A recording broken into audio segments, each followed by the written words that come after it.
All right, so what's the best way to tell if someone is an INFJ or an INTJ? One of those two or some other type. I have something to suggest to you that you can try, and I think you'll figure out that it is quite a safe bet. It doesn't have the broadest applicability, just in the sense that you do need to have an idea of what that person might be, type-wise. So it can be a case of you have no idea and you just want to tell if they're INFJ or an INTJ. You need to be hesitating between one of those two types and some other type or a bunch of other types. Ideally, hesitating between those types and a p-type. So for example, INTJ versus INTP, or INFJ versus INFP, or INTP, or ENTP. But also you could be hesitating between, like, so again, those two NI dominant types and like types like ESFJ, NFJ, ESTJ, NTJ, right? So they can also be, the alternatives can also be J types. But now we kind of want to know, right, what is this strategy that you can use? Bring them to an escape room. I'm sure wherever you are in the world, escape rooms are all the rage. At least they are in France and in Switzerland.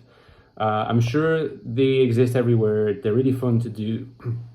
And you can bring your friends and you can have a great time all together with people you know. And as you know, when you're in an escape room, you're working in real time and you have to pick up on clues in your environment and make decisions regarding what those clues indicate in order to progress and solve the game, right?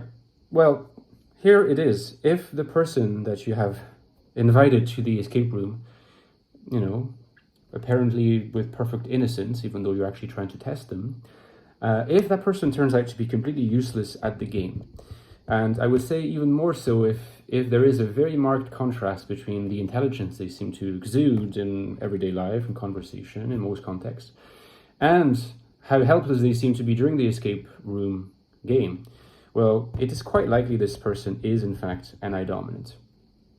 I would not be able to tell you whether they would be INTJ or INFJ, but NI dominance is quite likely. And quite simply because in order to be the king of the escape room, you need to have high extrovert perception, and accompanying it, to be even better, to have good introverted judgment, TI particularly. So extrovert perception, NE or SE, in dominant position or auxiliary, will really, really help you gather the information you need in the external environment. You need to be interacting in real time with the world as it is, right? It's no longer a question of philosophical discussions. Does the world exist? Is it monism? Is it dualism? Is it Buddhism? Should we have a Buddhist view? For all intents and purposes, when you're in an escape room, the world exists and you have to interact with it in order to solve the riddle. Who is the best at interacting with the external world in real time? Extrovert perceivers. So dominant extrovert perceivers, number one, the NTPs, the STPs, the SFPs, the NFPs. But like I said, also those perceivers that have highly developed TI, a pretty neutralizing function that allows you to discriminate between bits of information that you have gathered through extrovert perception. So, ISTPs, INTPs, and again, ENTPs, if they have well-developed TI, they're likely to do quite well. The problem with INFJs and INTJs is that either they don't have TI, like INTJs, or it's only tertiary for INFJs. So it's not as speedy and quick and sharp as it would be for an ENTP, for instance. But also their function of extrovert perception is last in the stack, right? SE is last.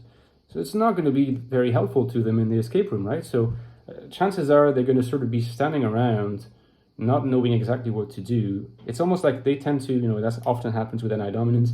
They seem to be waiting for the environment around them as a whole to just come to them in a flash to give them the solution. Typical NI dominant stance, because that's how it works on a day-to-day basis. But the thing about the day-to-day basis of an INFJ or an INTJ is that it's actually a year-to-year basis that distills bits of information and aha moments, across each day of the year. But it's really always this very long-winded, kind of glacially paced movements, So it's not good at being spontaneously interacting with the environment of an escape room. So they're going to be useless. If you have in the first place quite a good notion that they are intuitives, you will sort of leave aside ISFJ and ISTJ because ISFJ and ISTJ are also extrovert perception last in the stack. But there's no reason to think that INFJs and INTJs are better at escape room games than ISFJs and ISTJs, right? For all intents and purposes, they're struggling the same way.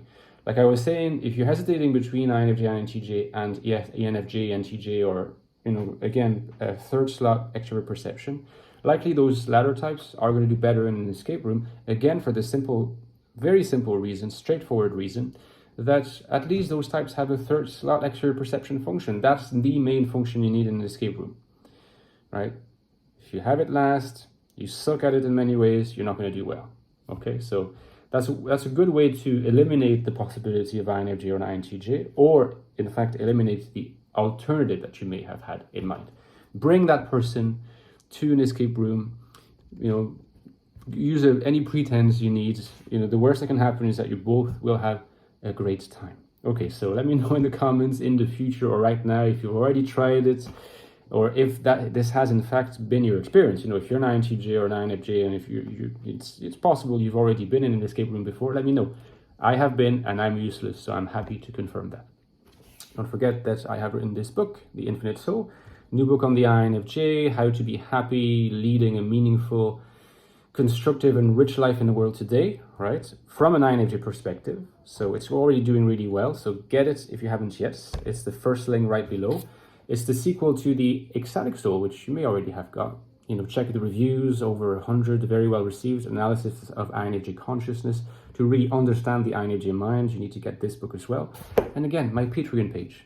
Lately, some people have started supporting me again after a period of, kind of calm, and it's really massively helpful to keep me afloat. Thank you so much, and consider helping me from €3 a month, something like that. And you get to interact with me, ask me questions. And again, don't underestimate how much this helps me. Thank you so much to my supporters.